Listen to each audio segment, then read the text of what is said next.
శ్రీమాత్రే నమ. జయ గురు దత్తాత్రేయ నమ. ఈ వీడియోలో మనం రాహు కేతు గ్రహాల ప్రభావం వివిధ రాశుల వారి మీద ఏ విధంగా ఉండబోతుంది,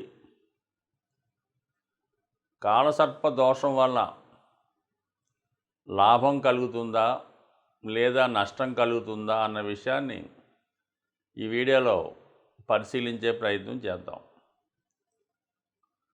రాహువు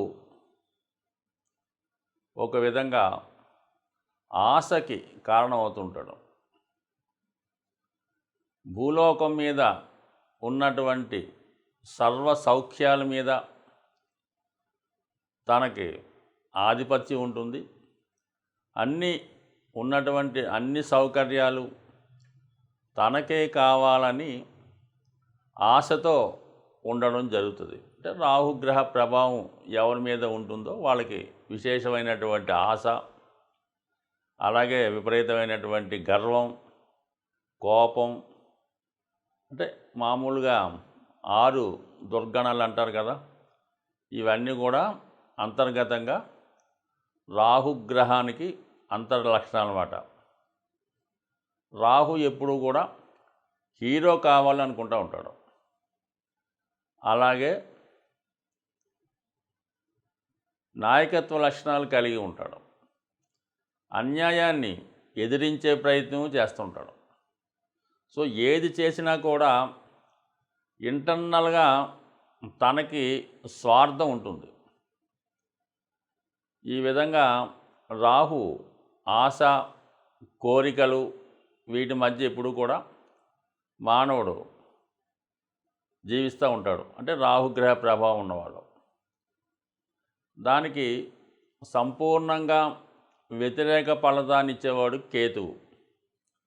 నిరాశ, నిస్పృహ, అలాగే 0 లక్షణాలు, ఎటువంటి కోరికలు ఉండవు.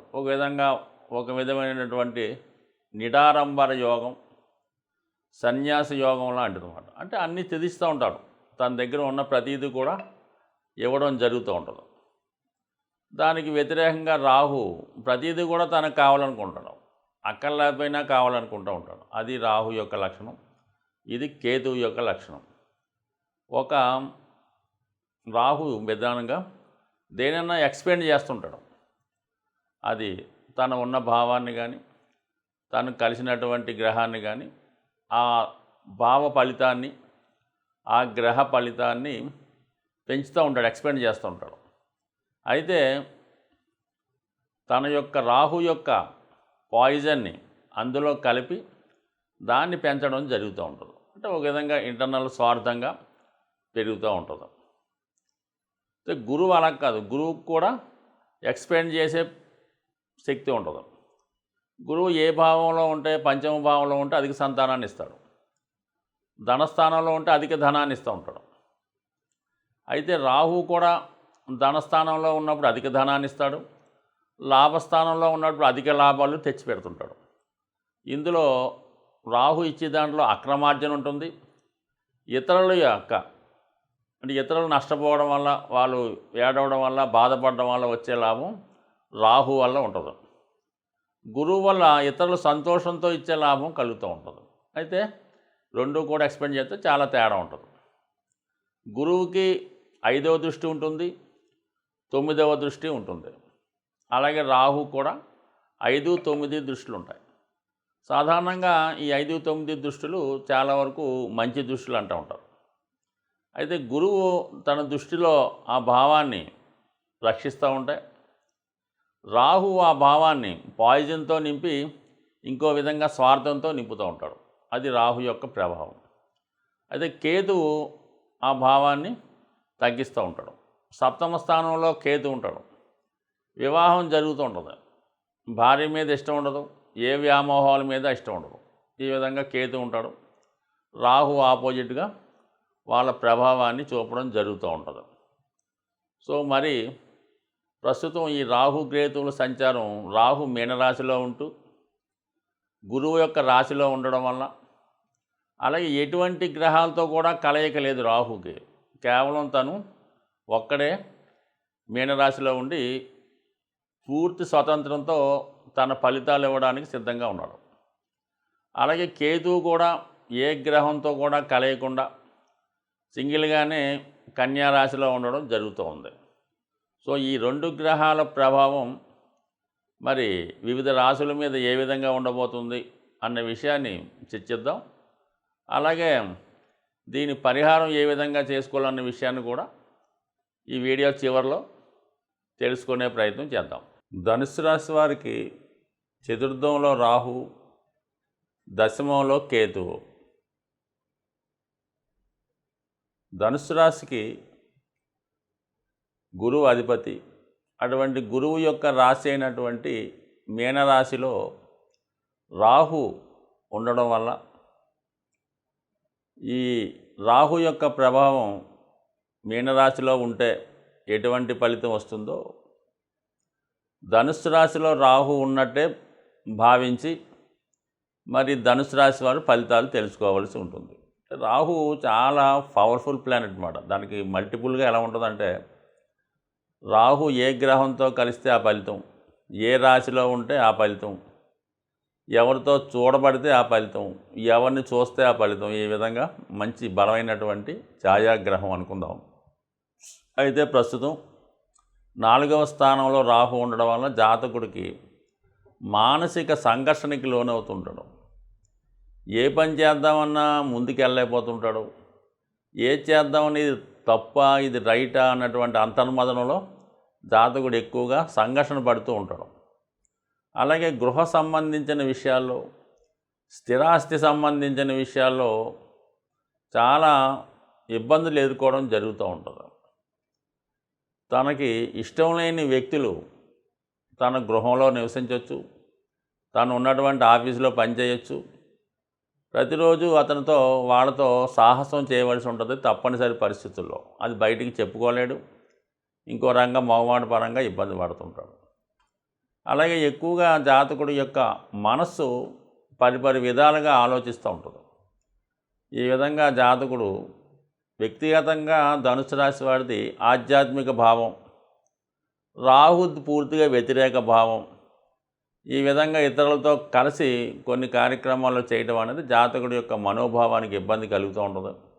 అయినప్పుడు కూడా జాగ్రత్తగా వెళ్తూ ఉంటాడు. 4, 8, 12 భావాల్ని రాహు యాక్టివేట్ చేయడం వల్ల ఈ సమయంలో జాతకుడు తన దగ్గర నుంచి ఏదో ఒక విలువైనటువంటి ఆర్టికల్లో, వస్తువో, స్థిరాస్తో ఏదో ఒకటి అమ్మే ప్రయత్నం చేయడం జరుగుతూ ఉంటుంది. సో ఈ విధంగా ఏదైనా అమ్మే ముందు 1-2 సార్లు ఆలోచించి నిర్ణయం తీసుకోవడం మంచిది. దాని తర్వాత మళ్ళా అటువంటిది పొందలేకపోతుంటారు. కానీ ఆలోచన ఈ విధంగా ఏదన్నా ఒక స్థిరాస్తి మీ పేరుతో ఉన్నా, మీకు ఒక స్థలం ఉన్నా, గృహం ఉన్నా, ఒక వాహనం ఉన్నా దాన్ని అమ్మే ఆలోచన ఎక్కువగా ఉంటుంది. ఒక విధంగా ఇరిటేషన్ వస్తుంది అన్నమాట. ఈ విధంగా దాన్ని ఆలోచించి నిర్ణయం తీసుకోండి. మళ్ళీ ఇది పోతే మాత్రం మళ్ళీ సంపాదించడం అన్నది కష్టం అనే నిర్ణయంకి రావడం మంచిది. అయితే ఒకవేళ ఏదన్నా వస్తువు, ఆస్తి అమ్మి ధనం వచ్చినా అది మీకు ఎందుకు కూడా కనబడదు. అది ఏమైందో కూడా అర్థం అవ్వదు. వచ్చింది వచ్చినట్టే వేస్ట్ అవుతుంటుంది. ఏదైనా అమ్మేమని పేరు మాత్రం మిగులుతుంది. ఏం చేసామంటే ఏం చెప్పలేము. అందుకని జాగ్రత్తగా నిర్ణయం తీసుకోండి. ఈ కేతువు దశమ స్థానంలో ఉన్నప్పుడు వృత్తి మీద ఎక్కువగా నిరాశ కలుగుతూ ఉంటుంది. ఏదో మీరు ఏ ఉద్యోగం చేయొచ్చు, వ్యాపారం చేయొచ్చు, స్వతంత్ర వృత్తిలో ఉండొచ్చు, దాని మీద మీకు శ్రద్ధ ఉండదు. ఏదో ఈజీగా మనం సంపాదించేద్దామని మనకు సంబంధం లేని వ్యవహారాల మీదకి మనసు మళ్ళుతూ ఉంటుంది. ఈ కొత్త వ్యవహారాలు చేద్దామన్నటువంటి కేతు ఆలోచనకి రాహు సహకరించి ముందు డబ్బు కావాలి కాబట్టి దానికి ముందు ఇల్లు అమ్మేద్దాం, తర్వాత చూసుకోవచ్చు మనం ఏం చేద్దాం అనే ఆలోచనలు వస్తుంటుంది. సో ఈ విధంగా వృత్తిపరమైన చికాకులు. అలాగే దశమంలో ఉన్నటువంటి కేతువు కుటుంబ స్థానాన్ని, 6వ స్థానాన్ని వీక్షిస్తుంటాడు. ఏదో కొద్దిపాటి సంఘర్షణ, కుటుంబ సభ్యులు వ్యతిరేకత, ఏదో మిమ్మల్ని వేరుపరుస్తున్నారని, మిమ్మల్ని తక్కువ అంచనా వేస్తారనే భావన, ఇవన్నీ కూడా మీకు కొద్దిగా అశాంతిని కలిగించి ఒక బలమైన నిర్ణయం తీసుకోవడం వల్ల విలువైనవి కోల్పోయే సూచనలు ఉన్నాయి. కాబట్టి చాలా వరకు 1-2 సార్లు ఆలోచించి నిర్ణయం తీసుకోవడం మంచిది. అయితే వృత్తిలో మీరు ఇంకా దాన్ని ఇంప్రూవ్ చేసుకునే ప్రయత్నం చేస్తే ఆధ్యాత్మిక మార్గంలో ఉన్న వాళ్ళకి ఖచ్చితంగా మాత్రం టెంపరీగా కొంత ఇబ్బంది కలిగినప్పుడు కూడా మరి తొందరలోనే అది మీకు ఇంప్రూవ్మెంట్ అయ్యి మళ్ళా పాత పద్ధతిలో మీ యొక్క ఆదాయం గాడిలో పడుతుంది, తిరిగి మళ్ళీ పూర్వవైపు స్టార్ట్ అవుతుంటుంది. కాబట్టి సాధారణంగా ఈ ధనుసు రాశి వారికి ఎవరైతే స్వతంత్ర వృత్తి వ్యాపారం అటువంటి వాటిలో ఉంటారో వాళ్ళకి సహజంగా అప్ అండ్ డౌన్స్ కామన్గా వస్తుంటాయి. ఒక సంవత్సరంకి 6 నెలలు బాగుంటాయి, 6 నెలలు బాగున్నట్టు ఉంటుంది. సో ఈ విధంగా మరి కొంత తొందరపడకుండా జాగ్రత్తగా నిర్ణయాలు తీసుకుంటే అన్ని పరిస్థితులు చక్కబెట్టుకునే అవకాశం ఉంది. రాహు కేతు గ్రహాల ప్రభావానికి లోనప్పుడు ఎటువంటి పరిహారాలు తీసుకుంటే ఆ గ్రహాలు అనుకూలిస్తాయి అన్న విషయాన్ని మనం పరిశీలించే ప్రయత్నం చేద్దాం. అయితే రాహుగ్రహం ఒక విధంగా తాంత్రిక గ్రహం. అందువలన తాంత్రిక దేవతలైనటువంటి దశ మహావిద్యల్లో ఉన్నటువంటి అమ్మవారిని ఆరాధించడం వల్ల, వాటిని కొలచడం వల్ల, ఆ ఆలయాలు దర్శించడం వల్ల రాహు తొందరగా మనకి అనుకూలించే అవకాశం ఉంది. అయితే సాధారణ మానవుడికి ఆ దశ మహావిద్యల్లో ఉన్నటువంటి అమ్మవారిని పూజించడం కానీ, వాటిని ధ్యానించడం, లేదంటే వాటిని బాగా పూజ చేసుకోవడం, అలాంటి కార్యక్రమాలు చాలా వరకు చాలామందికి అందుబాటులో ఉండవు. అయితే ముఖ్యంగా ఈ దశ మహావిద్యల్లో ఉన్నటువంటి దేవతల్ని సరైనటువంటి గురువు లేకుండా ఆరాధించడం వల్ల ఇబ్బంది కలుగుతూ ఉంటుంది. అయితే ఏంటంటే అటువంటి దేవాలయాలు ఉన్నప్పుడు, దగ్గరలో ఉన్నప్పుడు, లేదనుకోండి దక్షిణ కాళి, మహాకాళి, కనకదుర్గ ఇలాగా శక్తి స్వరూపాలతో ఉన్నటువంటి దేవతలు, ఇది సింహం మీద అలాగే పులి మీద ఉన్నటువంటివి, శూలం ధరించి ఉన్నటువంటి దేవతలు, వీళ్ళని మీరు ఆరాధించడం వల్ల ఏమి ఎక్కువ చేయక్కర్లేదు. ప్రతి శుక్రవారం రోజు వీలైతే ఒక 8 శుక్రవారాలు అమ్మవారి ఆలయానికి దర్శించడం వల్ల ఖచ్చితంగా మీకు రాహు యొక్క అనుగ్రహం లభిస్తూ ఉంటుంది. అలాగే కేతు ఇంకా అందరికీ తెలిసిందే, ఎంతమందిని పూజించినా ఎటువంటి ఫలితం రాదు. కానీ కేవలం విఘ్నేశ్వరుణ్ణి ఆరాధించడం వల్ల కేతువు తొందరగా అనుగ్రహం రావడం జరుగుతూ ఉంటుంది. అంటే కేతు అంటూ అనుగ్రహించాడంటే మిగతా గ్రహాలు ఏది కూడా ఇవ్వలేనటువంటి ఫలితాన్ని, లాభాన్ని కేతుగ్రహం ఇవ్వగలడం.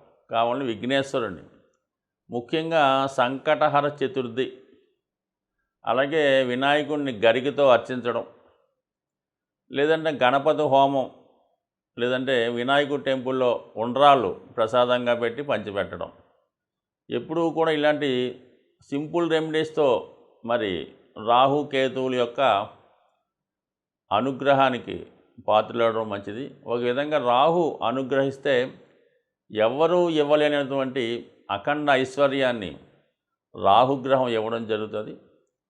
అలాగే కేతువు ఆధ్యాత్మిక రంగంలో అత్యున్నతమైన వ్యక్తులుగా తీర్చిదిద్దే ప్రయత్నం కేతు గ్రహం వల్ల రావడం జరుగుతూ ఉంటుంది. ఒక ఆధ్యాత్మిక రంగంలో అభివృద్ధి చెందాలన్నా, శాశ్వత కీర్తి పొందాలన్నా కేతుగ్రహాన్ని ఫాలో అవ్వాలి. అలాగే మెటీరియలిస్టిక్ వరల్డ్లో అపర కుబేర్లుగా మారాలంటే రాహుగ్రహాన్ని ఫాలో అవ్వాలి. సో ఏదైనా నిజాయితీగా, న్యాయంగా వెళ్ళినప్పుడు ఖచ్చితంగా ఏ గ్రహం అయినా అనుగ్రహించే అవకాశం ఉంటుంది. స్వస్తి.